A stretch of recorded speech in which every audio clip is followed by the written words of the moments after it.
नमस्कार, मैं भावना सिंह।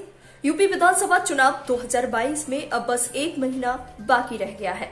तमाम पार्टियां अपने अपने समीकरण के हिसाब से जन समर्थन जुटाते हुए दिख रही हैं। ऐसे में यूपी में विधानसभा चुनावों में अगर देखा जाए तो मुसलमान वोटरों पर सभी की नजरें टिकी हैं, क्योंकि आपको बता दें उत्तर प्रदेश की 403 सीटों में से 115 सीटों पर मुस्लिम वोट निर्णायक हैं। पिछली बार यानी 2017 से पहले इस वोट बैंक का बीजेपी तोड़ नहीं निकाल पाई थी।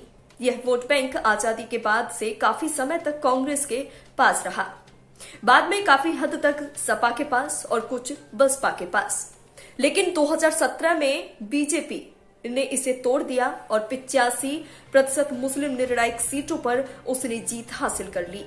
बीजेपी ने 2017 में कैसे इस समीकरण को तोड़ा, उसके लिए थोड़ा पीछे जाना पड़ेगा। आपको बता दें 2012 के विधानसभा चुनाव में अखिलेश सपा की ओर से कमान संभाल रहे थे। तब के चुनाव में सपा ने इन 115 सीटों में से 65 पर जीत हासिल की थी। दूसरे नंबर पर बीजेपी थी, इसकी झोली में 22 सीटें आई थी। इसके बाद बसपा और कांग्रेस। जानकर आपको बता दें कि इस चुनाव में बीजेपी मुस्लिम वोटों के एकजुट होने से रोक नहीं पाई थी, जिसके कारण सपा की सीटों का गिराव पड़ा और वो सत्ता में पहुंच गई। सपा के एमवाई समीकरण यानी कि मुस्लिम और यादव के गठजोड़ को तोड़ बिना बीजेपी यूपी में सत्ता हासिल नहीं कर सकती थी।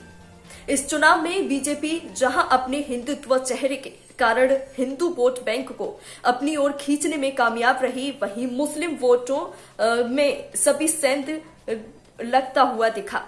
उदाहरण के तौर पर अगर हम पश्चिमी यूपी को देखें, जहां बीजेपी को 2017 से पहले कोई खास बढ़त नहीं मिली थी।